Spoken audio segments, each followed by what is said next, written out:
सत्संग किसे कहते हैं? पहले तो आपको यह बताना जरूरी। सत्संग कहो, रूहानी मजलिस कहो। सत माने सच, सच था, सच है, सच रहेगा। ऐसा सच अगर कोई है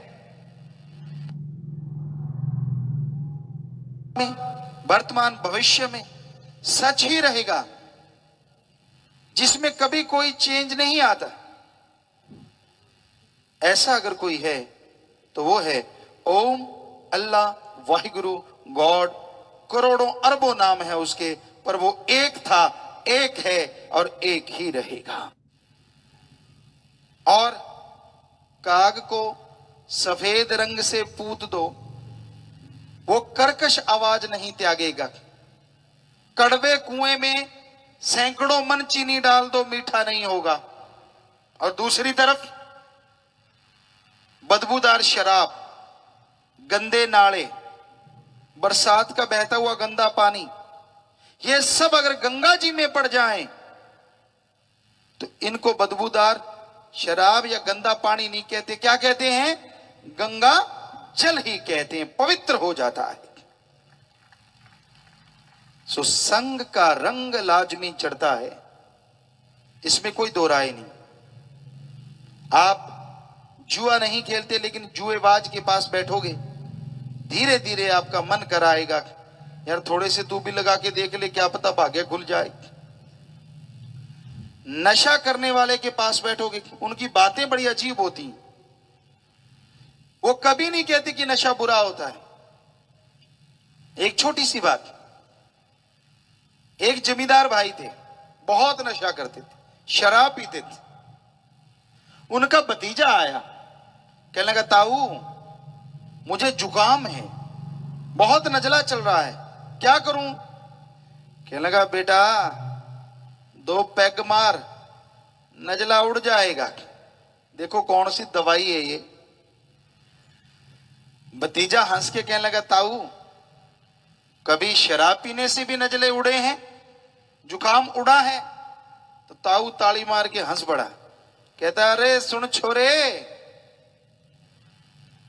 मैं शराब पीता आ रहा हूं, अरे मेरा 200 बिग्गा उड़ गया, तेरा छोटा सा जुकाम नहीं उड़ेगा?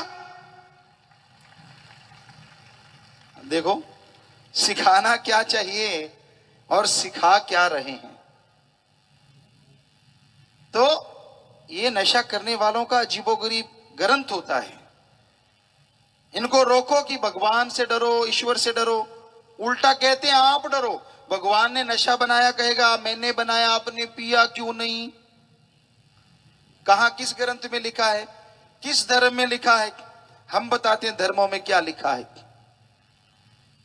हमारे हिंदू धर्म में लिखा है, विष्णु पुराण, शिव पुराण में आता है, वेदों में आता है। जब समुद्र मंथन हुआ और उस समुद्र मंथन से बहुत सी अच्छी चीजें निकली, शराब निकली तो राक्षसों ने पी, जितने नशे निकले राक्षसों ने खाए। शिवजी महादेव जी ने जो जहर निकला उसको पिया, भांग नहीं पी, जहर पिया।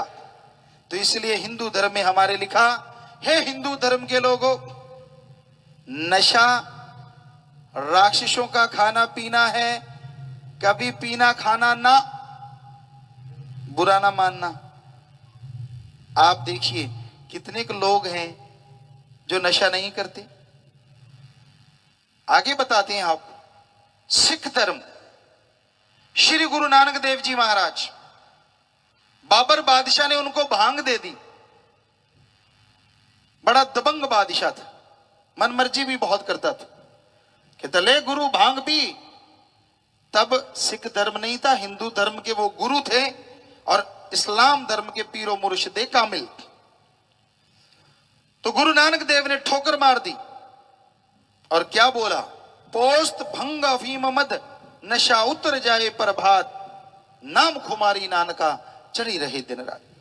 हे बादशाह, पोस्त, भांग, अफीम, शराब सुबह पियो शाम को पियो सुबह उतर जाता है, अरे नशा करना है तो राम नाम अल्लाह मालिक की भक्ति का करो, जो एक बार चढ़ गया यहां तो क्या अगले जहान में भी नहीं उतरेगा। चेहरे पे नूर होगा, अंदर सरूर होगा और खुशियों से हर कोई मालो माल होगा। इस्लाम धर्म, मुसलमान भाई बहुत बैठे हैं। शराब को अगर उर्दू फारसी में किया जाए तो संधि विच्छेद शर प्लस आप। शर माने शैतान और आब माने पानी। अल्लाह की इबादत करने वालों, शराब शैतान का पानी है, पीना मत, वरना की गई इबादत खाक में मिलेगी, दो जग में जलोगे। ईसाई धर्म में लिखा है वो नशा कभी ना करना जो गॉड से दूर करे, वो गॉड्स प्रेयर नशा करो जो गॉड के करीब करे। तो हर धर्म में नशा मना है। आपके शहरों में क्या नशे के ठेके नहीं है? अजी शरेआम है और परमिट है, वहां पियो, गाड़ियां दो, कोई हर्ज नहीं, लाइसेंस है, कैसे रोकोगे? और वहां पीने वाले कौन है? क्या आप में से कोई आदमी है? सिर्फ आदमी है? कोई आदमी? सिर्फ आदमी नहीं है, हर आदमी के साथ सरनेम है। कोई लाल है, कोई सिंह है, कोई कुमार है, कोई रहीम है, कोई कुछ। मतलब आप सिर्फ आदमी नहीं है, आपके साथ धर्म जुड़ा हुआ है। तो फिर हमें यह बताइए, आप सभी धर्मों के लोग, जब आपका कोई धर्म है और हर धर्म कह रहा है नशा नहीं करना चाहिए, तो आप नशा करते क्यों हैं? है कोई जवाब? और यहां आप रहते हैं, वहां नशे की दुकानें क्यों हैं? जब हर धर्म कह रहा है कि अगर आप धर्म के नाम लगाते हो, आप हिंदू हो, मुस्लिम हो, सिख हो, ईसाई हो, आप नशा नहीं कर सकते, तो आप यहां रहते हैं, वहां फिर नशे की दुकानें होनी ही नहीं चाहिए। सभी धर्मों के लोग नशा नहीं करते, यह भी सच है, और सभी धर्मों के लोग नशा करते हैं, यह भी सच है। हकीकत, कोई शरेआम करते हैं तो कोई चुपके बेडरूम में चुपके करते हैं। तो धर्मों में तो बना है भाई। फिर बताओ आपका धर्म कौन सा है? सोचिए जरा, है कोई आपका धर्म? ऐसे तो संतों ने नहीं लिखा था। जरा सुनिए, हमारे इस युग के लिए सैकड़ों साल पहले वेदों में, शास्त्रों में, पवित्र गुरबाणी में, बाइबल में क्या लिखा था? कलयुग में कर्म धर्म नहीं कोई। ऐसा कलयुग आएगा यहां धर्मों का कर्म न के बराबर होगा। लोग धर्म का नकाब पहन के धर्म के कर्मों की धज्जियां उड़ाएंगे। कलयुग में कर्म धर्म नहीं कोई, कलु का जन्म चंडाल के होए। लोग बेरहम हो जाएंगे, धर्मों के वचनों की परवाह नहीं करेंगे, बेवजह और बिना वजह धर्मों के नाम पे अधर्म के काम किया करेंगे। और ये आज हो रहा है। ऐसे युग में टेंशनों का बोलबाला होगा, दुख परेशानियों का आलम होगा, मालिक का नाम लेना दुश्वार होगा और गप चुगली निंदा करना बड़ा आसान होगा। देखिए वो सब हो रहा है। तो भाई सारे धर्म अच्छे हैं। हम कहते हैं हम धर्म को मानते हैं, पर दुख इस बात का है धर्म की बात को नहीं मानते। हम पीर पैगंबर गुरु अवतारों को मानते हैं, लेकिन उनके वचनों पे अमल करना नहीं जानते। जब तक उनके वचनों पे नहीं चलेंगे, सच्चा सुख कहां से मिलेगा? देखिए अपने गिरेबान में दूसरों पे उंगली उठाना बड़ा आसान होता है। फलां बुरा है, फलां गलत है। अरे एक उंगली किसी और की तरफ उठाते हो, 3 उंगलियां खुद की तरफ उठ जाती हैं। आप कहते हैं फलां बुरा है, तो आप देखिए 3 उंगलियां आपकी तरफ हैं कि उसको बुरा कहने से पहले सोचो, क्या जिंदगी में आपने कोई बुरा काम नहीं किया? अगर आपने बुरा किया है तो पहले खुद की सफाई करो, खुद के बुरे काम छोड़ दो, फिर दूसरों को बुरे कामों से रोकना शुरू करो। आज लोग निंदा चुगली बहुत करते हैं। माता बहनों का तो मशहूर है ही है, माँ तो बहना बुरा ना मानना, लेकिन भाई भी आपके मुकाबले में आ चुके हैं, फिक्र ना करो। कहीं भी भाई बैठे होते हैं, निंदा चुगली बिना उनको भी चैन नहीं आता। हम एक बार स्कूल कॉलेज में गए, बहुत सी लड़कियां बैठी थी स्कूल की कॉलेज की, तो राम नाम की चर्चा चलते चलते कहने लगी, पिताजी गुरुजी आप हमसे एक बुरी आदत छुड़वा दो हमारी। हमने कहा बेटा सोच लो। कहते जी छुड़वा दो। हमने कहा ठीक है, चुगली निंदा ना करना। सभी बच्चे हाथ खड़ा करने लगे, नहीं करेंगे जी। पर एक बच्ची रोने लगी, छोटी बच्ची। हमने कहा बेटा तू रो क्यों रही है, जरा ध्यान से सुनना। बहुत ही बढ़िया बात उसने कही। कहने लगी गुरुजी पिताजी अगर हम निंदा चुगली छोड़ देंगे तो आपस में बैठ के करेंगे क्या। माता बहनों सोचो, हाई जेंट्री वाले, मिडिल क्लास वाले, किट्टी पार्टी में आप क्या करते हो, कौन सा एंजॉयनेस होता है, या कहीं इकट्ठे होते हो तब क्या होता है भाइयों, यार मैं कोई अच्छा आदमी पास से गुजर जाए ना, हाँ जानता हूं इसको, ये ऐसा था पहले वैसा था पहले, मुझे सब पता है। उसको जलन होती है, यार इसकी अच्छाइयां क्यों सामने आ गई, मेरी क्यों नहीं आई। आज लोग दुखी हैं दूसरों के सुख से, अपने दुखों से कम दुखी हैं। पड़ोसी ज्यादा सुखी क्यों है, इस बात का झगड़ा घर में ज्यादा रहता है। तेरे पास तो टूटा स्कूटर है, वो कार ले गया। तो भाई चुगली निंदा समाज को खोखला करती है। नशा करते हैं तो बर्बादी का घर, पर कुछ देर के लिए नशा आता है। पर जो आप चुगली निंदा करते हैं इसमें कौन सा नशा आता है। कई तो बड़े बाजू चढ़ा चढ़ा के बातें करते हैं और सुनने वाला और जोश दिलवाता है, हाँ बहन फिर क्या हुआ, हाँ भाई जी फिर आगे कैसे था। क्यों जोश दिलवा रहा है उसको, क्योंकि मजा आ रहा है, किसी की निंदा हो रही है। तेरी करके देखो एक दूसरे के सामने, फिर देखना कैसे चित्र परेड शुरू हो जाती है। एक दूसरे के सामने कोई नहीं करता, पीठ के पीछे लेग पुलिंग, निंदा चुगली, एक दूसरे को गिराना। तो भाई नशे करना ये बुराइयां बहुत घातक। हमने गुटखे के बारे में खूब प्रचार किया बहुत देर से कि इसमें सीवरेज की गंदगी मिलाते हैं, इसमें मरी हुई छिपकलियों का पाउडर मिलाते हैं, और इसमें मरने वालों की संख्या जो तंबाकू किससे मरते हैं, हमारे देश में डॉक्टरों का आंकड़ा है 35 सेकंड में एक, यानी 1 मिनट में लगभग 2 लोग भारत के मर जाते हैं सिर्फ तंबाकू के नशे से। और बाकी नशे जोड़ें तो हमें लगता है 1 मिनट में 3-4 मरते होंगे। आदमी कहता है मौत तो भगवान ने लिखी है, नशे से कैसे मर जाएंगे। आम आदमी 1 मिनट में श्वास लेता है 16 से 18। मान लो आप नेचुरल तरीके से 1 मिनट में 16 से 18 श्वास लेते हैं,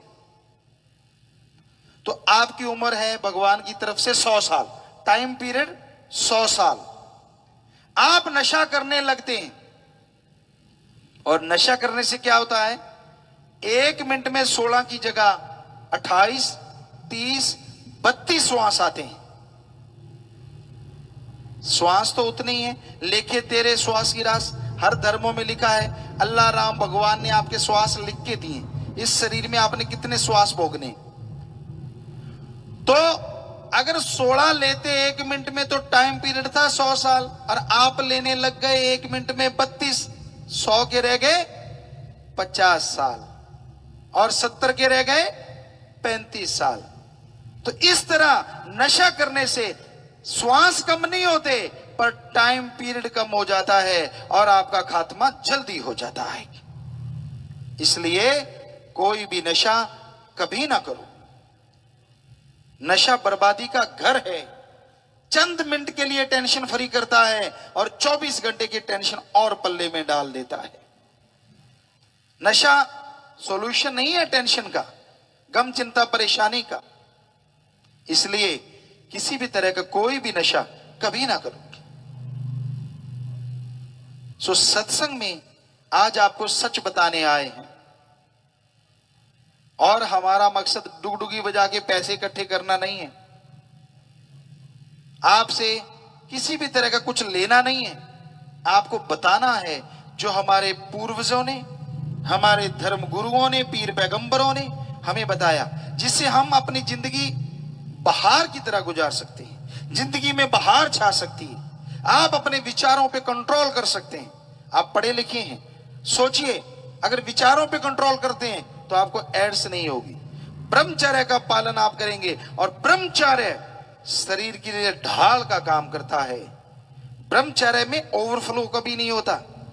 ब्रह्मचर्य से क्या होता है, बड़े बड़े डॉक्टर इसका रिसर्च कर चुके हैं और हमारे धर्मों में लिखा, इससे शरीर को एक ढाल मिल जाती है। अगर आप प्योर ऑर्गेनिक खाते हैं जिसमें खाद स्प्रे ना हो, अगर वो खाना खाते हैं तो 100 में से 99 बीमारियां आपको नहीं लगेंगी, सिर्फ 1% कर्म रोग लगेगा। और अगर ऑर्गेनिक नहीं भी खाते तो भी 100 में से 95 बीमारियां ब्रह्मचर्य के पालन से रुक जाती हैं। ये आयुर्वेदा ने कहा, हमने खुद पे आजमाया और लाखों करोड़ों नौजवानों को हमने बताया और उनको बोला ऐसा करके देखो। लाखों ने करके देखा और रिजल्ट 100% पॉजिटिव पाया गया। कारखाना सत्संग है अजीब, बंदे के बनते हैं इसमें नसीब, पाप मैल जन्मों की साफ कर ली। यह कहा जाता है कि आदमी के भाग्य में जो लिखा है वो मिलेगा और जो नहीं लिखा वो नहीं मिलेगा। पर हकीकत यह है कि हमारे धर्मों में ये लिखा हुआ है, हमारे धर्मों में ये बताया है, इंसान खुद मुख्तियार है, मर्जी का मालिक है, सर्वश्रेष्ठ जोनी। अगर इंसान ईश्वर की भक्ति करे, कड़ा परिश्रम करे, तो ये अभाग्यशाली से भाग्यशाली बन सकता है। पशु पक्षी परिंदे ऐसा नहीं कर सकते, उनका तो जो लिखा है वो मिलना है, लेकिन मनुष्य के साथ ऐसा नहीं है। मालिक देगा, पर हिंदू धर्म में क्या लिखा है, हिम्मते मर्दा मद दे खुदा। इस्लाम धर्म में हिम्मते मर्दा मद दे खुदा, और हिंदू धर्म में हमारे लिखा है हिम्मत करे अगर इंसान तो सहायता करे भगवान।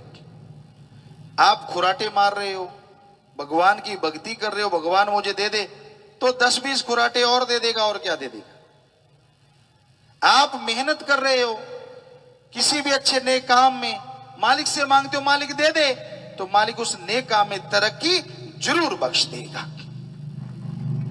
इसलिए हमारे सभी धर्मों में लिखा, जैसे हिंदू धर्म के भगवान कहलाए श्री राम जी, श्री कृष्ण जी, सिर्फ भगवान ही नहीं थे, वो राजा महाराजा भी थे। और बचपन में गुरुकुल में उन्होंने आश्रम की खेतीबाड़ी की, गौओं का पालन पोषण किया, गुरु और गुरु मां के लिए खाना भोजन बनाया।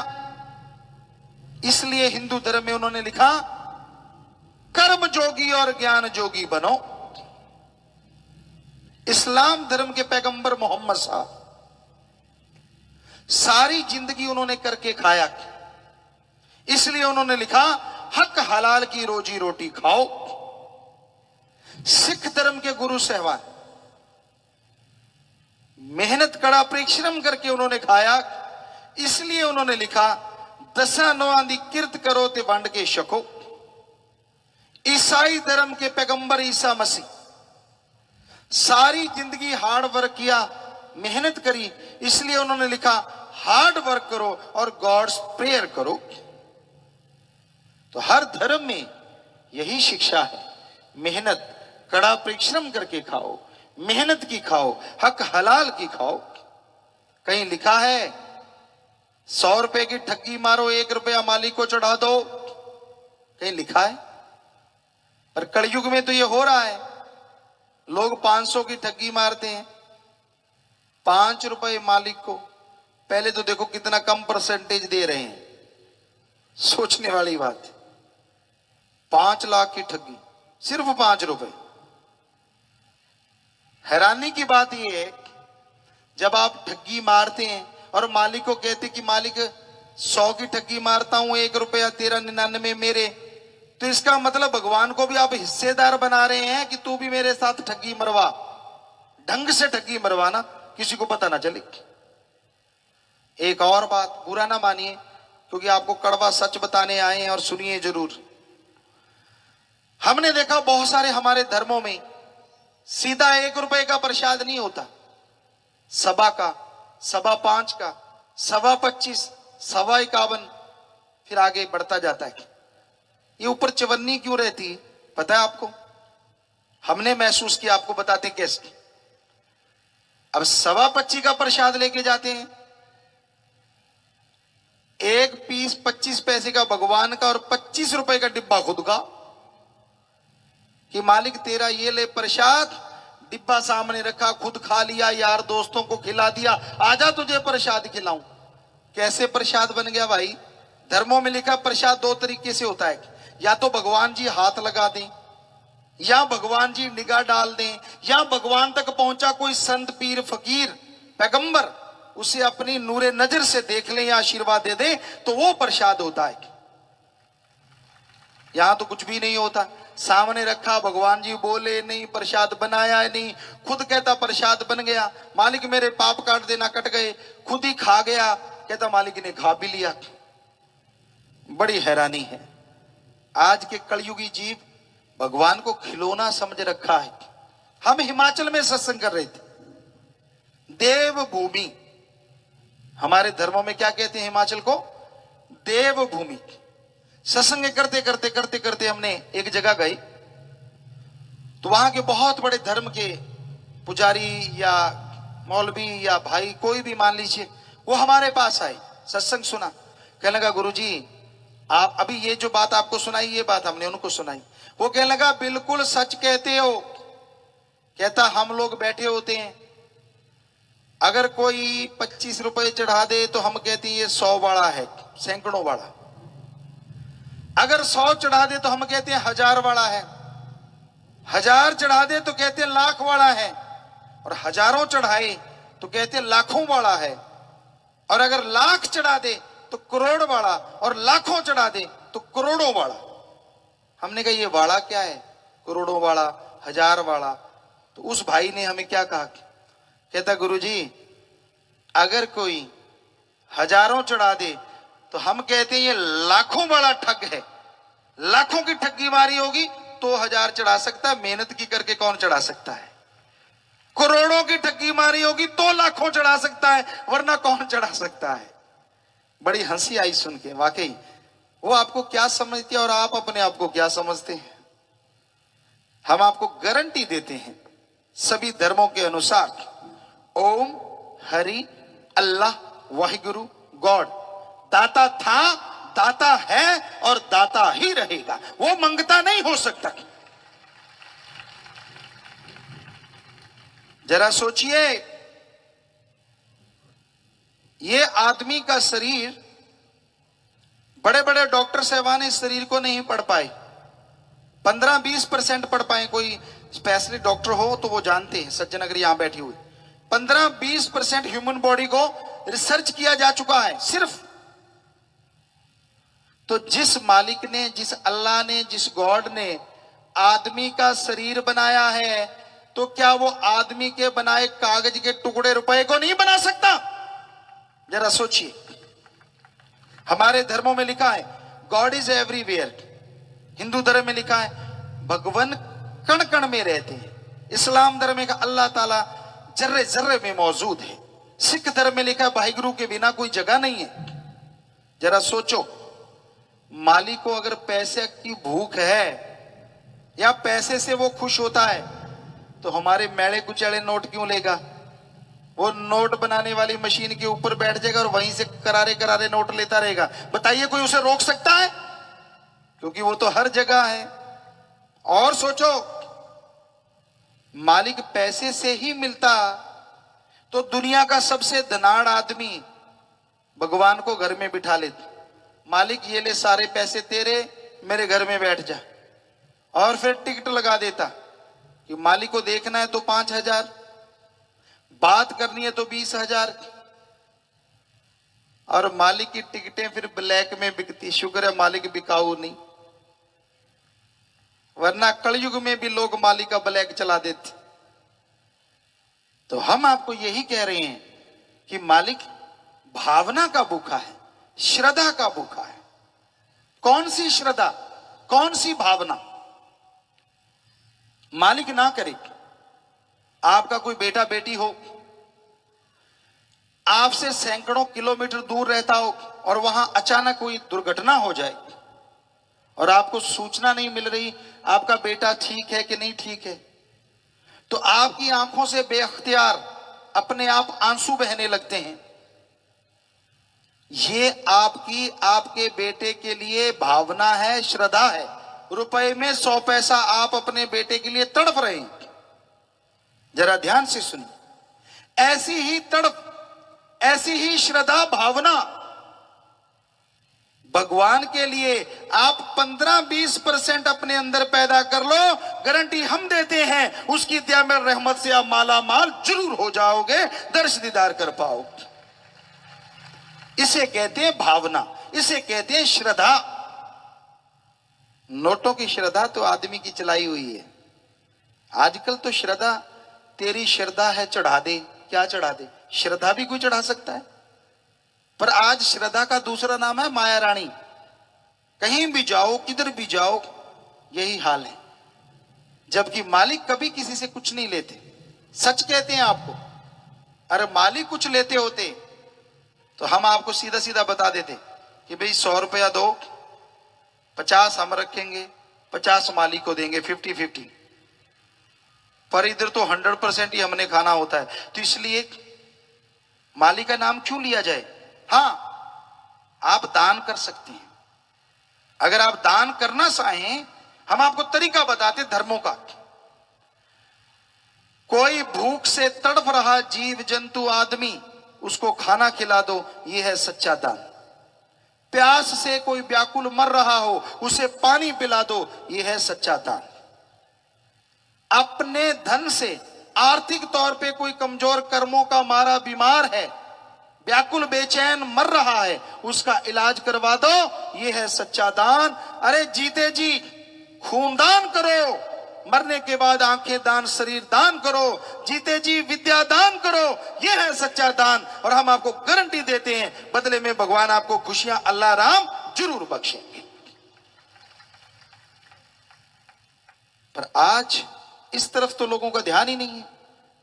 नौजवानों, बुरा ना मानना, बाइक पे जाते हैं, सिक्के को निकालते हैं, यूं चढ़ाया होता है, भगवान की कोई जगह आ गई, अल्लाह की कोई जगह आ गई, सिक्के को यूं टॉस की तरह फेंक देते, ले भगवान बाय, मारा झटका, हाय, हवा हो जाते हैं। अरे भाई, ये मालिक लोगन राम खिलौना जाना।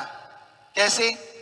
बुजुर्गों बहुत सारे बैठे हो, जिनके पोते होंगे, छोटे छोटे बच्चे जिनके, जब आप उनसे काम लेते हो, ज्यादातर हमने बहुत लोगों को देखा है, बच्चा कई बार तो काम कर देता है, कई बार अड़ जाता है, मैं नहीं करता, तो गांव में कहते हैं ये ले गुड़ की डली। और आजकल आधुनिक युग है तो चॉकलेट दूंगा, टॉफी दूंगा, बच्चा काम कर देता, आदत पड़ जाती। तो क्या आपने भगवान को बच्चा नहीं समझ रखा? जब जरूरत पड़ती है, भगवान जी मेरा काम कर देना, तुझे मैं 100 चढ़ाऊंगा, 1000 चढ़ाऊंगा, लाख चढ़ाऊंगा। बच्चा समझ रखा है मालिक को। अरे जिसने सारी नियामतें बनाई हैं, उसे तू क्या दे सकता है? वो देने वाला है, मांगने का कायदा आना चाहिए। वो इतना देता है, झोलियां दामन छोटे रह जाते हैं, उसका रहमो करम मूसलाधार बरसता चला जाता है। मांगने का तरीका, कायदा होना चाहिए। भावना से, श्रद्धा से मांगिए। सो ये मालिक के बारे में आपको बताया कि आज के दौर में क्या हो रहा है। लोग ठगी मारते हैं, बेईमानी, भ्रष्टाचार किसी भी धर्म में अलाउड नहीं है। लेकिन क्या किया जाए, अपने शरीर के लिए, अपनी औलाद के लिए, उनका वास्ता देते हुए, ऐशो आराम के लिए ये सब चल रहा है। कबीर जी ने लिखा, माया होई नागणी और जगतर ही डहकाए, जो इसकी सेवा करे ये उसको ही है खाए। पाप जुल्म की कमाई जब आती है ना, घर से प्यार, तंदुरुस्ती, आपसी भाईचारा और अंदर की खुशियां ले जाती है। कईयों की तो नींद भी अपनी नींद नहीं होती, नींद भी किराए की, इंजेक्शन लगाया तो खुराटे, वरना नींद नहीं आती। आपस में प्यार नहीं होता, कईयों के आगे औलाद नहीं होती, बड़े बड़े बंगले महल सुने रह जाते हैं बाद में। हमने बिल्कुल अपनी आंखों से देखा है। ऐसा होते तो भाई वो कबीर जी के वचन सच हैं कि पाप जुल्म की कमाई कभी ना करो। किसी के मुंह का निवाड़ा छीन के खुद के पेट में डालोगे, वो अमृत नहीं, आबो हयात नहीं, वो आपके लिए जहर का काम करेगा, आपकी औलाद के लिए जहर का काम करेगा। क्योंकि पाप जुल्म की कमाई, बदी की कमाई किसी को सुख चैन आराम नहीं लेने देती, ये हम आपको गारंटी देते हैं। कईयों को होता नहीं गुरुजी आपको पता नहीं है, यहां तो पाप जुल्म की कमाई करने वाले हवा में उड़ते हैं, विदेशों में मजे लेते हैं। अरे आपको क्या पता वो कितना मजा लेते हैं और कितने परेशान रहते हैं। बिना वजह की बीमारियां हैं, अल्ट्रासाउंड में कुछ नहीं आता, एक्सरे में कुछ नहीं आता, पर रात को नींद और दिन को चैन नहीं आता। ऐसी ऐसी बीमारियां हैं जिसका कोई नाम ही नहीं है। क्योंकि बहुत लोग हमारे पास ऐसे मिले, बिना वजह डर सताता है, रात को बिल्ली छलांग लग जाए कहते दुश्मन आता है, लेटरिन बाथरूम जाते ही 10 बार घबराता है, इसलिए रसोई के साथ भी बनवाता है। खाते खाते वहीं जाएं, बनाते बनाते वहीं जाएं। तो बुरा ना मानिए, कहीं भी बनाइए, हमें इससे कोई दिक्कत नहीं है। पर हम तो वैसे एक आपको बात बताते हैं कि जो जिनका हाल ऐसा होता है, जो लोगों का हक मार के खाते हैं, उनको कभी चैन नसीब नहीं होता। ये धर्मों शास्त्रों का कथन है, ये सच्चाई है। 5 चोर तेरे पीछे लगे, कीमती पूंजी तेरी ठगे, मन जो कहे इनकार कर ले। 5 चोर, काम वासना, क्रोध, लोभ, मोह और अहंकार, ये 5 ऐसे हैं जो हर इंसान को गुमराह करते हैं। कभी काम वासना में अंधे हो जाते हैं तो इंसान अपनी बर्बादी करता है, समाज की बर्बादी में आगे बढ़ता है और उसका नाम लोग लेना पसंद नहीं करते। कोई रिश्ता नाता नहीं होता जो कामी कीड़ा हो जाए। फिर है क्रोध। क्रोध जब आता है, कहते क्रोध चंडाल का दूसरा नाम है। ऐसा क्रोध आता है, आदमी अपनी मां, अपनी बहन, अपनी बेटी, किसी को कुछ नहीं देखता जब क्रोध आ जाए, और बाद में उसके लिए पछताता रहता है, मैंने ऐसा क्यों बोला, ऐसे मैंने क्यों कहा। फिर है लोभ। लोभ लालच, लोभ है सर्व पाप का बाप। यहां लोभ लालच आ गया, बाकी के पाप अपने आप जुड़ते जाते हैं, बाकी की बुराइयां अपने आप जुड़ती जाती हैं। और इसी के बाद आता है अहंकार। किसी को धर्म का, किसी को पैसे का, किसी को बच्चों का, किसी को शरीर का, किसी को औलाद का, किसी को मन का सूक्ष्म अहंकार कि मैं जैसा हूं वैसा कोई दूसरा है ही नहीं, बाहर नहीं बोलता लेकिन अंदर रहता है। तो ये अहंकार को मार पड़ती है। अहंकार नहीं करना चाहिए। रावण से बढ़ के आपके पास कुछ भी नहीं। बहुत शूरवीर था वो, बहुत योद्धा था, बहुत बड़ा साइंटिस्ट था, एटम परमाणु उसके कंधे पे रहता था, चारों वेदों का टीकाकार पंडित, यहां से मर्जी पूछ लो, वेद शास्त्र का दोहा बोल के उसकी व्याख्या कर देता था। बहुत बड़ा साइंटिस्ट, एटम परमाणु कंधे पे, जब चाहे बरसात करवा लेता था। चंद्रमा की रोशनी से ही नहीं बल्कि सूरज और चंद्रमा दोनों की रोशनी से खाना बना लेता था। तो इतना बड़ा साइंटिस्ट, इतना बड़ा योद्धा, और वो छोड़िए उसके नौकर भी सोने के कमरों में, गोल्ड के कमरों में रहते थे, हीरे मोती जड़े वो बर्तनों में खाना खाता था। अब कितना नौकरों के पास धन दौलत होगी। उसने एक ही बात की, अहंकार किया कि मौत मेरा कुछ नहीं बिगाड़ सकती। उसने सीता जी को उठाया अहंकार में, तो 1 लख पूत 1.25 लख नाती, तै रावण घर दिया ना बाती। तो आप किस बात का अहंकार करते हैं? क्या है उससे ज्यादा आपके पास? सफल क्लोन ज्ञाता भी था, जो साइंटिस्ट हैं उनके लिए बता दें। लोग कहते हैं रावण के लाख बेटे कैसे थे? वो सफल क्लोन ज्ञाता था। रामायण में, क्योंकि हमने विज्ञान के दृष्टिकोण से धर्म को पढ़ा है, रामायण में एक जगह पे आते हैं कि सुग्रीव जी और हनुमान जी आके श्री राम जी को कहते हैं कि हम रावण के जितने बच्चों को मारते हैं अगले दिन जिंदा होके आ जाते हैं। तो श्री राम जी मुस्कुरा के कहते हैं नहीं, वो जिंदा नहीं होते, पर रावण के सारे बच्चे ज्यादातर एक जैसे ही, एक जैसे क्लोन हो सकते हैं, बाकी नहीं। वो मायावी मतलब क्लोन, तो उसके खुद के तो 3 या 5 ही बच्चे थे, बाकी सब क्लोन से बेटे नहीं बनाए, उनके भी आगे बेटे थे, यानी 1.25 लाख। तो इतना बड़ा साइंटिस्ट था। तो आपके पास ऐसा क्या है जो उससे ज्यादा जो आप अहंकार करते हैं? उसने अहंकार किया, वो उसका खात्मा हुआ, एक कोई बचा नहीं घर में दिया बत्ती वाला। तो इसलिए अहंकार भी बुरी बला है। फिर है मन। आप बैठे कहीं और हो, सोच कुछ और रहे हो, दिखते कुछ और हो, करते कुछ और हो, ये मन का काम है। मन जैसी स्पीड ना हवा की ना प्रकाश की। सेकंड के 100वें हिस्से में आसमान में ले जाएगा और अगले हिस्से में पाताल में ले जाएगा। इससे ज्यादा स्पीड अगर किसी की है तो वो है आत्मा की और रूह की। अगर वो भक्ति इबादत से जाग जाए तो वो खंडों ब्रह्मांडों को पार करके इसी टाइम में एक श्वास में त्रिलोकी से पार हो सकती है और मालिक के नजारे रूहानी लूट सकती है। पर आप आत्मा को तो कुछ खिलाते ही नहीं। खान पान, बोलचाल, रहन सहन सब मन का है। आत्मा की खुराक भगवान अल्लाह मालिक की भक्ति इबादत है, और वो आपको अलूणी सिल बिना नमक मिर्च के बकबका खाने का सामान लगता है। तो इसलिए भाई मालिक की भक्ति करो, आत्मा की स्पीड बढ़े और आपके गम चिंता दुख परेशानियां पल में दूर होते चले जाएं और आप अपने विचारों पे काबू पाना सीख जाएं और सदा सुखी रहें। आगे आया जी, कर्म कांड ना काम आए, काल दायरे से ना छूट पाए, मिलती ना मुक्ति पाए तरले। कैसा भी कर्म कांड, दिखावा मालिक को खुश नहीं कर सकते। कोई आदमी कहे इस तरह के कपड़े पहन लो, मालिक मिल जाएगा, फिर तो काम ही बड़ा आसान है। सारा दिन बुरे कर्म करते रहो, उस रंग के कपड़े पहन लो, मालिक मिल गया। और जब मालिक को घर से भेजना है कपड़े बदल लो, मालिक ये जाओ वो जा। ऐसा तो नहीं। कई सज्जन कहते हैं एक डुबकी लगाओ, डुबकी लगाने से पाप धुल जाते हैं। हम आपको बताएंगे सभी धर्मों में तीर्थ स्थान किस लिए बने हैं, वो बाद में बताएंगे।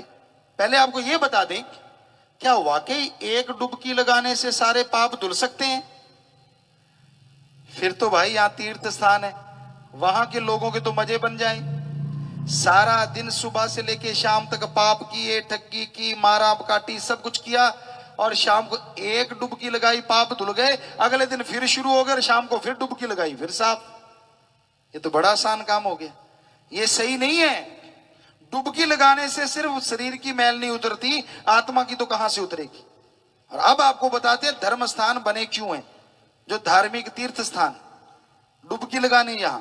और तीर्थ स्थान हमारे सभी धर्मों में इसलिए बने कि आने वाली इंसानियत, मानवता, आदमियत को लोग भूल जाएंगे, इंसान भूल जाएगा। वो उन तीर्थ स्थानों पे आए, नहाए, अपने अल्लाह वाहिगुरु गॉड राम को याद करे और उस मालिक के रहमो करम का भागीदार बन सके। इसलिए हमारे तीर्थ स्थान बने, ताकि भूले हुए लोग अपने मालिक को याद कर लें और उसको याद करके तमाम रहमो करम के हकदार बन सकें। इसलिए तीर्थ स्थान बने हैं। सिर्फ डुबकी लगाना या नोट चढ़ाने से इसलिए नहीं बने हैं। कोई माने चाहे ना माने, वो मर्जी आपकी, हमारा फर्ज सच बताना है। तो भाई आगे आया, माया जोड़ी काम आती नहीं, अंत समय साथ जाती नहीं, जोड़ जोड़ चाहे तू खजाने भर ले। अगर मांगना है मालिक से, मालिक को मांगो। अकबर बादशाह के समय की बात। अकबर बादशाह इन्हीं क्षेत्रों में कहीं घूम रहे होंगे और एक जिमीदार काम कर रहा था जंगलात में। तो अकबर बादशाह शिकार करते करते घूमते हुए उनको प्यास लगाई। उन्होंने घोड़ा दौड़ाया, अकेले थे, साथ में 1-2 लोग थे, वो पीछे रहे। कहीं पानी मिल जाए, बहुत प्यास लगी है। आवाज आई हल चलाने की। बादशाह ने घोड़ा रोक के सुना, आवाज आई कि कोई हल चला रहा है, आवाजें आ रही हैं। पहले जिमीदार आमतौर पर ही पशुओं को गाड़ी वगैरह देते रहते थे, तो वो जाट जिमीदार गाड़ियां दे रहा था। तो वो उसके पास पहुंच गया, बिल्कुल भेष बदला हुआ था। कहने लगा, भाई मुझे पानी चाहिए। कहने लगा जी बिल्कुल बिल्कुल, आइए आइए, आप पानी लीजिए, पानी पियो, मेरे पास ठंडा पानी है। पानी पी लिया। कहने लगा आप खाना भी खाओ। मैं खा रहा हूं। कहता नहीं नहीं, कहता मैं, मुझे ज्यादा आता जाता नहीं है कुछ बोलना बालना, मेरे पास है खाना, तो तू भी खा ले, उसे क्या पता वो राजा है। तो बादशाह ने खाना भी खा लिया। कहने लगा तुझे पता है मैं बादशाह हूं? कहता मैं तो जंगली आदमी हूं, जंगलात में रहता हूं, कभी शहर ही नहीं गया, यहीं अपनी पैदावार करी थोड़ी बहुत, खाली परिवार है एक जगह, जंगलात में रहते हैं। कहने लगा मैं बादशाह हूं। कहता जी ठीक है। कहने लगा मैं आपको ये अंगूठी देता हूं, मित्र बनाता हूं, कभी जरूरत पड़े तो आना। वो जिम्मेदार सीधा साधा था। कहता ठीक है। अंगूठी ले ली, बादशाह चला गया। अब कुदरत मालिक की ऐसी हुई कि काल पड़ गए, यानी बरसात नहीं हुई, फसलें नहीं हुई, खाने के लाले पड़ गए। वो जिम्मेदार को याद आई, यार ये अंगूठी वाला एक आया था, बादशाह बादशाह कहता था, चलो उसके घर चलते हैं, शायद खाने को कुछ मिल जाए। पूछ बचा के वो दिल्ली पहुंचा, उसके महल के दरवाजे पे उसे रोक लिया गया। वो दंग हो गया है, इतना बड़ा राजा है, इतने बड़े महल है, नौकर चाकर हैं। वो दरबारी ने रोक लिया कि नहीं जाने देता। कहता तू कैसे नहीं जाने देता, इसने बुलाया है। अब अंगूठी दिखाई तो दरबारी वो समझ गया गेट वाला कि भाई इसको तो बादशाह की अंगूठी है, इसके तो पहनी हुई। उसने अंदर जाने दिया। फिर कहने लगा, उन्हें पूछा भी बादशाह कहाँ है? कहने लगे बादशाह तो महलों में। कहते महल किधर है? कहता वो रहे रास्ता। चल पड़ा उधर, वहां कौन जाने दे, रोक लिया। उसने फिर अंगूठी दिखाई। कहता आप रोकते क्यों हो बार बार, जब मुझे उसने बुलाया है। तो अंगूठी देखी, वो भागे भागे अंदर गए, बादशाह को खबर करी कि जी ऐसे ऐसे आपकी अंगूठी पहनी हुई सीधा साधा कोई जाट जमींदार है और वो आया है। बादशाह ने याद आ गया, बड़ी याददाश्त थी अकबर बादशाह की। याद आया कि हो एक जमींदार था, उसने पानी पिलाया था, खाना खिलाया था। कहता उसको छोड़ो अंदर, मेरे पास लाओ। उसको ले आए। इतने में बादशाह का नवाज का टाइम हो गया। उसने जिम्मेदार को कहा आप 1 मिनट चुप खड़े हो जाओ। कहता जी ठीक है। वो खड़ा हो गया। तो जैसे मुसलमान भाई नवाज अता करते, घुटने औंधे मारते हैं, वज्रासन, उसमें बैठे नवाज अता की, सब मालिक की दुआ की, आमीन किया। तो अब वो सीधा साधा बिल्कुल कुछ नहीं आता जाता बादशाह को देखता रहा। बादशाह कहने लगा कैसे आना हुआ? कहने लगा जी वो बातें छोड़ो, पहले ये बताओ आप कर क्या रहे थे इतनी देर? कहने लगा मैं अल्लाह ताला से अपनी रियाए, अपनी प्रजा के लिए दुआ कर रहा था कि सबको सुख देना, सबकी जोड़ियां भरना, कोई कमी ना छोड़ना। जब वो जाट जिम्मेदार ने ये बात सुनी, कहता जी सलाम, मैं तो चला। बादशाह कहने लगा तू आया, मेरी बात सुनी और चला, मेरे से कुछ बात कर, क्या तुझे कुछ चाहिए? कहता नहीं नहीं, मेरी सलाम मंजूर करो, मैं तो चला। बादशाह कहने लगा ऐसी बात नहीं है, पहले मुझे बता तू आया किस लिए, तुझे कुछ चाहिए था क्या? तो आगे से वो कहने लगा मुझे चाहिए था, पर मैं मंगतों से क्यों मांगू, मैं भी क्यों ना उससे मांगू जिससे तू मांग रहा था। मैंने मंगता ही बनना है तो क्यों ना अल्लाह ताला का ही बनूं। बुरा ना मनाइएगा, कोई इसे गलत तरफ ना ले जाना। हमारा कहने का मतलब, अरे मालिक को हम क्या दे सकते हैं, जिसने हमें बनाया है। मालिक वो नहीं है जिसको हम बना दें। और मालिक से मांगना चाहिए। हमारे वेदों में लिखा है मालिक से मांगो अच्छा पानी, अच्छी हवा, अच्छा धरती, उपजाऊ धरती, अच्छी संतान, अच्छा स्वास्थ्य। भगवान से मांगना है तो भगवान को मांगो। इस्लाम धर्म में लिखा अल्लाह ताला रहमो करम का मालिक है। कायदे से मांगोगे तो इतना रहमो करम बरसाएगा, दामन छोटे पड़ जाएंगे, रहमो करम बरसता जाएगा। सिख धर्म में लिखा है जो मांगे ठाकुर अपने से, सोई सोई देवे। इंग्लिश फकीर कहते हैं गॉड देता है लेता नहीं। तो वो मालिक से मांगा जाए, और मालिक से अगर मालिक को ही मांग ले तो बाकी चीजें क्या पीछे रह जाएंगी। मान लीजिए अगर राजे को ही मांग ले, छोटी सी एक बात सच्ची और ख्याल में आ गई। एक राजा ने नुमाइश लगा दी, सारा सामान रख दिया, ढिंडोरा पिटवा दिया, अनाउंसमेंट करवा दी, आओ महल में जो पड़ा ले जाओ जिसका जी करे, पर एक चीज ले जा सकते हो एक बार। लोग आए, जिनकी आटा नहीं था आटा ले जा रहे, चारपाई नहीं थी चारपाई, घोड़े के शौकीन घोड़ा, हाथी के शौकीन हाथी, समझदार पैसे, उससे समझदार मोती, उससे समझदार सोना, कोई हीरे ले जाने लगे। एक सज्जन आया, कहने लगा बादशाह सलामत, इस ग्राउंड में कोई जो भी चीजें मैं ले जा सकता हूं? कहता बेशक। बादशाह वहां बैठ के कहने लगा, तो उसने बादशाह का हाथ पकड़ लिया, कहता मैंने तो आपको ही ले जाना है। बादशाह ने देखा वाकई मैंने बोला किले के मैदान में जो भी सामान ले जाओ, तो मैं भी तो आ गया उसमें, क्योंकि उसने पूछ लिया पहले कुछ भी ले जा सकता हूं जो ग्राउंड में। कहता हाँ जी। तो बादशाह कहने लगा ठीक है भाई, मैं तो तेरा हो गया। तो आगे से वो आदमी कहने लगा अगर तू मेरा हो गया तो ये लूट क्यों मचा रखी है, सामान भी तो मेरा हो गया, करवा बंद, सारा मेरा। तो वाकई सच है, जिसका बादशाह उसका सारा साजो सामान। तो जिसका भगवान अल्लाह राम, क्या उसको कोई कमी छोड़ेगा मालिक? पर लोग उससे उसको मांगते नहीं, नियामतों में उलझे हुए हैं और नियामतों के दाता को भूल गए। दातों से प्यार है और दाता को भूले बैठे हैं। दातार को याद कीजिए। तो भजन की आखिर में आया, संतों के बचन जो ले मान जी, नाम जपे होए कल्याण जी, कहे शास्त्र नाम जी इतवार कर लो। गुरु, गुरु किसे कहते हैं? गु का मतलब होता है अंधकार और रू का मतलब होता है प्रकाश। दोनों को जोड़े तो बनता है जो अज्ञानता रूपी अंधकार में ज्ञान रूपी दीपक जला दे, वो सच्चा गुरु है। गुरु की पहचान बहुत है।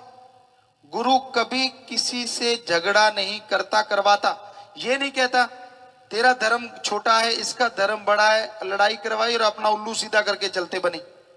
ये गुरु का काम नहीं होता। गुरु कभी किसी को बद्दुआ नहीं देता। संत गुरु, संत जहां भी होते हैं और सबकी मांगत खैर, सबों से हमारी दोस्ती नहीं किसी से बैर। क्योंकि जो मालिक से प्यार करेगा वो मालिक की औलाद से भी प्यार करेगा, नफरत नहीं कर सकता।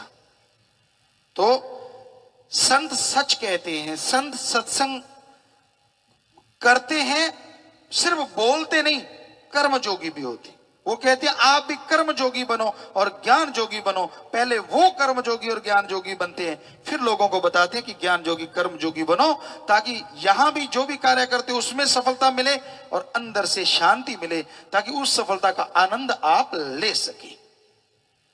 तो ये गुरु की निशानियां कुछ एक, वो कभी किसी से कुछ लेता नहीं, जो भी शिक्षा देता है मानवता भलाई के लिए देता है। आपसे प्यार मोहब्बत बेगर्ज करो, अल्लाह मालिक से सर्वोत्तम प्यार करो, क्योंकि वो रहमो करम का मालिक हमें बनाने वाला है। तो उसका सत्कार करो, भगवान का तो सबका सत्कार करो, इज्जत करो। ये संत पीर फकीर सिखाते हैं। इंसान हर समय हर पल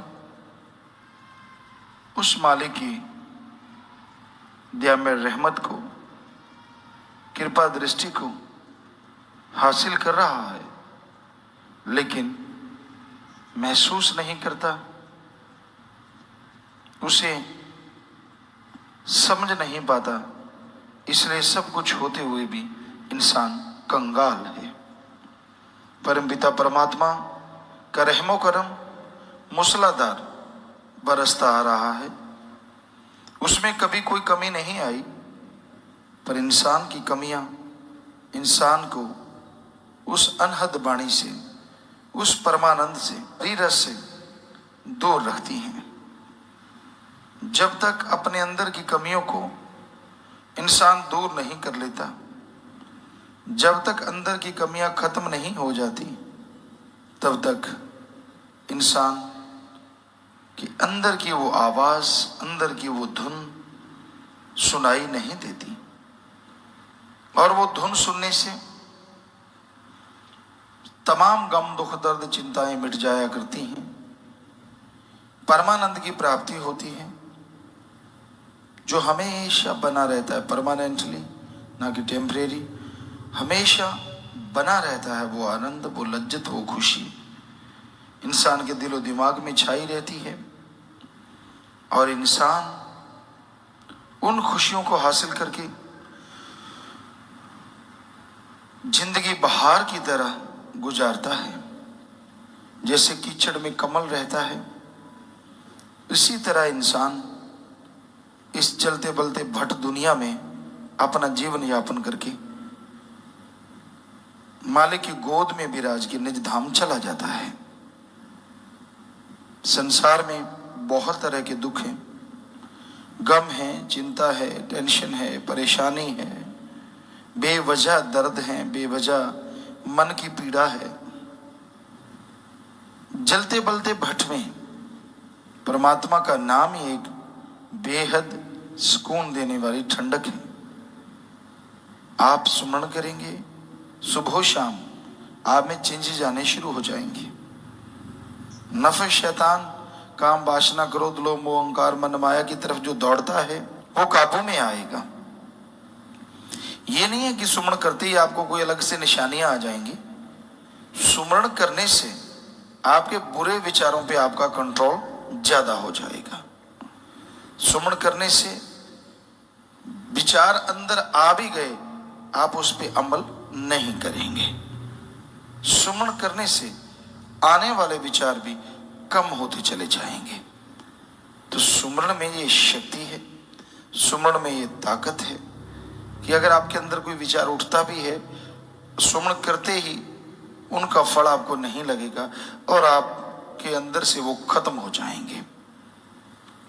तो भाई सुमरन करो, मालिक का नाम जपो। ये आपके नफस शैतान को, मन जालिम को रोक सकता है। और कोई दवा नहीं और कोई तरीका नहीं जिससे मन रुक सके। मन तो दौड़ता है, नए नए सब्ज बाग दिखाता है।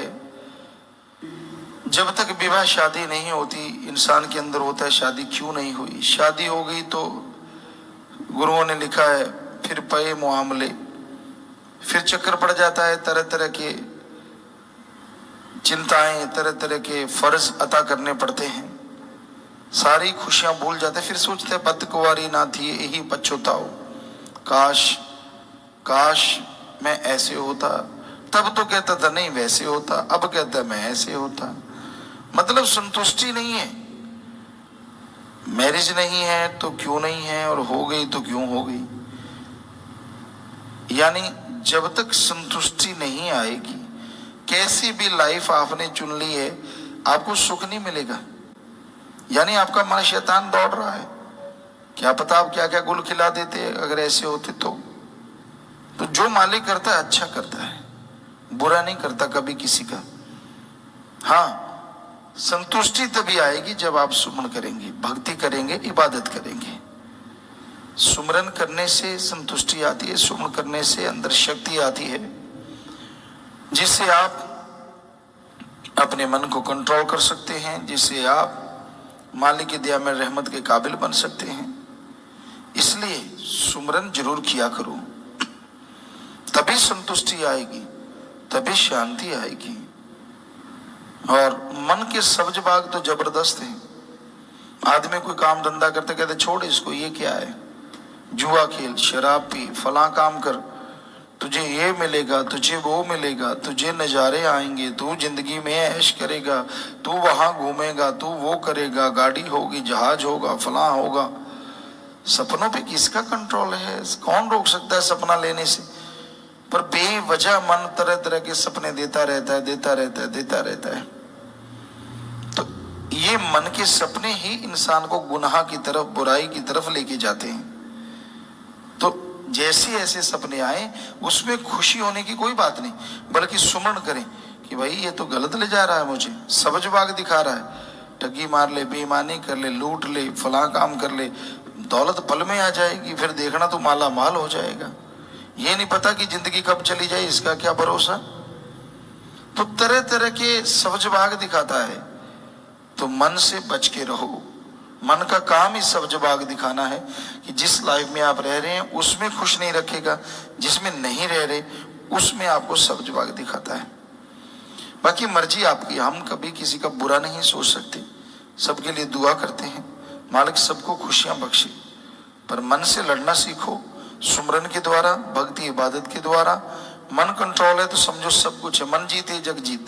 मन को आप जीत जाते हैं तो समझ लो सारे संसार को जीत गए, तमाम खुशियों को जीत गए, और फिर अंदर बाहर से खुशियों से आप लबरेज होते चले जाएंगे। सुमरन के पक्के बनो, आप उतावले ना बनो। 15 दिन सुमर के 2 महीने कर लिया, हाँ मैंने तो कर लिया जी, कोई फायदा तो हुआ नहीं जी, कुछ मिला तो नहीं जी, क्या है छोड़, बहुत जोर लगा लिया जी। क्या जोर लगा लिया? सारी जिंदगी बाकी गप मार मार के बुरे काम कर करके जो जोर लगाया है उसका तो कभी गिनती नहीं की। नाम जप लिया थोड़ी देर, उसका तो रोब दिखाता है ना भाई। लगातार सुमन कर, लगातार भक्ति कर, लगातार इबादत कर, ताकि मालिक की कृपा दृष्टि के काबिल बने और खुशियां तेरे कदम चूमे।